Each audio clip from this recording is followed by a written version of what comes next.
Wat is voor jou het allermooiste dat uw provincie te bieden had? In de verkiezing Het Mooiste van Friesland strijden 10 finalisten om jouw stem. Omroep Friesland Televisie stelt alle finalisten naar jou voor. Joet Park Vijversburg in Tietjerk.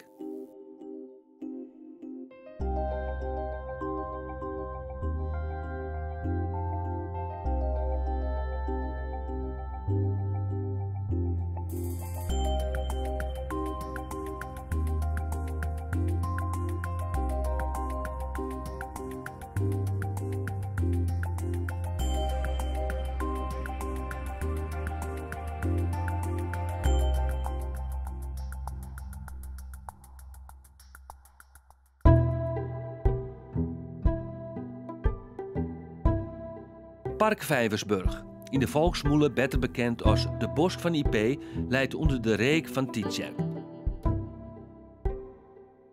De villa werd al in 1720 gebouwd als boeten van de familie Looksma, een net onbemiddelde familie van Keerpje uit Ljout. In latere jaren leidt de familie achter de villa een tuin aan, een parkachtig lusthof met slingerpaadjes en vieverpartijen. De laatste bewoners van de villa wien Boudina Looksma IP en haar zoon Age, die zijn leven lang vrijgezel bleven.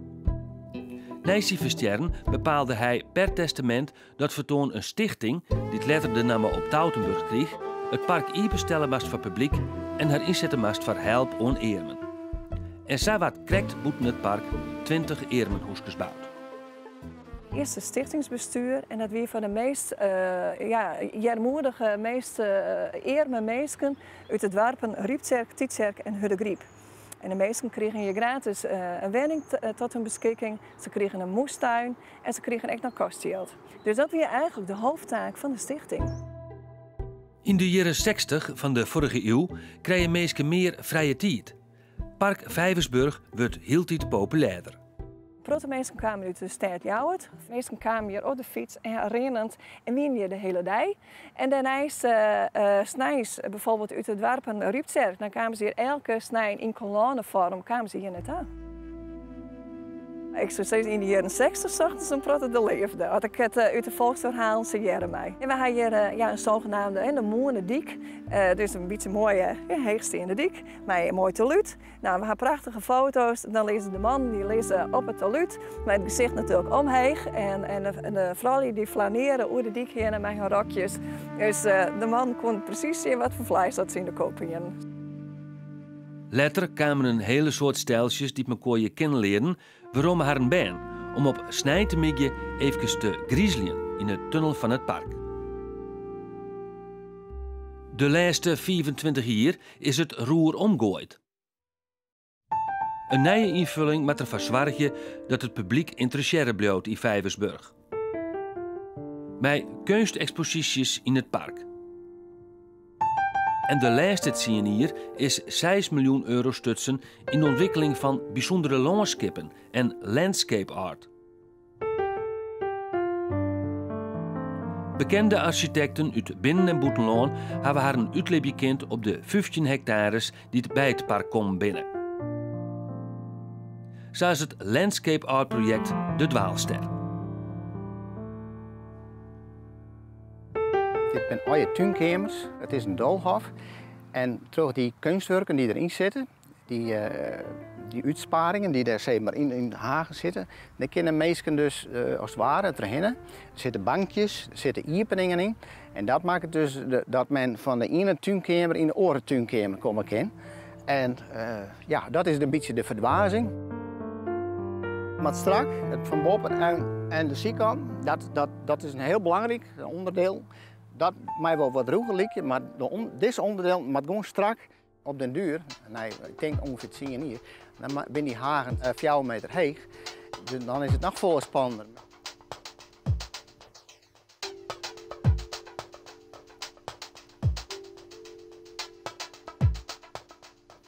Dwaalster leidt Vrijlaan, ontworpen door de bekende landschapsarchitect Piet Oudolf.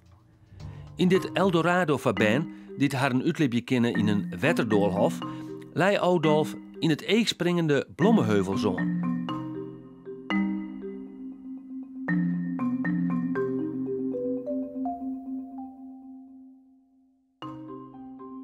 Ik ben zo'n beetje hek en tijn in dit park. Ja. Ik ben een jongetje van 4 weer.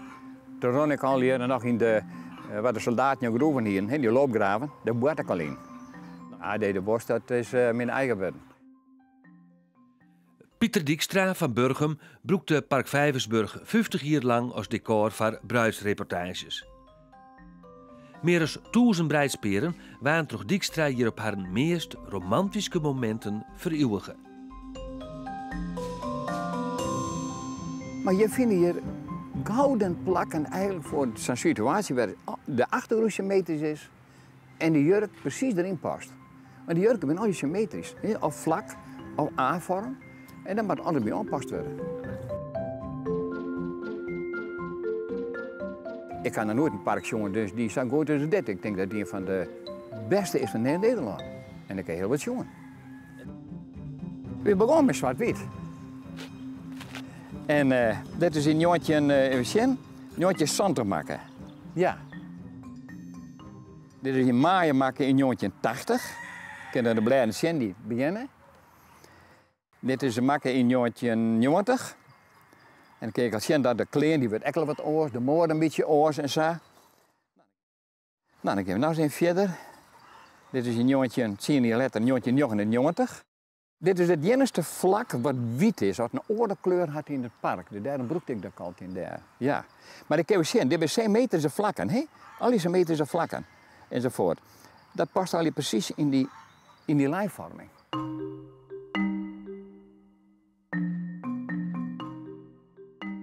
Het wil staan dat in de reportage is de bruid het middelpunt. Daar draait alles om. De alle eigen gaan ik altijd in hata. Ik probeer altijd de foto's zat te maken, de reportage, dat ik helemaal om me heen ga. Van voren, zijkant, achterkant, ik de details, de opmaak, dat er skontje staat, dat komt waarom in mijn foto's. We komen van het Brechtjaar bij deze vaas en dan zet ik het bruidje meestal hier te plak. Ik lees de jurk uit in een prachtige mooie lijnvorm. En zo, het boeket dat lees ik meestal hier deel. En dan kon ze eerst zo steen gaan. Gaan we het in de zijde. We zagen even uit hoe de lijn rond bij de jurk. Hoe zo'n foto altijd makken worden moet. Ik van de rest in de bos. Kon ik een beetje aan wennen.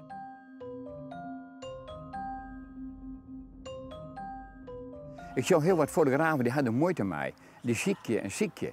Nee, dat mag je niet doen. Een bruidspeler moet in volle tempo, moet hij op zijn gemak vielen dat de foto's maken wordt. Je richt de camera op haar, de smijl zitten en dan mag je draaien maken haar.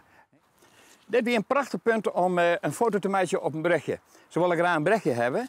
Dat die ik meestal zag, dat de bruidegom die hier de hand hierop, de voet een beetje zag vooruit. En dan kwam het bruidje de jonken, ik leidde het kleed uit. En dan ging ik het berichtje aan. Werd ik een prachtig mooi in beeld krijgen op de berichtje, ja. Jonken de Villa is in het park een modern paviljoen van glas en betonbouwd, voor exposities en lietse culturele vaststellings. De meesten kunnen echt wel een beetje sceptisch. Hè? Van ja, het is een heel hypermodern gebouw in dit historische park. Maar als de meesten hier één keer binnen geweest zijn, dan zullen ze echt wel wat de architect bedoeld heeft. Ik krijg eigenlijk alleen maar positieve reacties. En als je er binnen bent, dan zul je houdt optimaal contact met het park. En hier je een ongebouw plaatst met minder glas, dan hier je het contact met het park verbrutsen. Hier lijkt een Rijksmonumentaal park en je kunt meestal genieten van hoe het doel destijds online wel is. En als je zegt, dit park is in verschillende fasen online. Het aantal gedeelte is 1920, dit gedeelte 1850. Dus dit gedeelte wie destijds echt heel modern. En als je daar over 100 jaar komt, dan is het wel Rijksmonumentaal, om zo maar te zeggen, is het historisch. Wij willen de meesten echt iets nice, iets oors bieden, echt iets onderscheidends.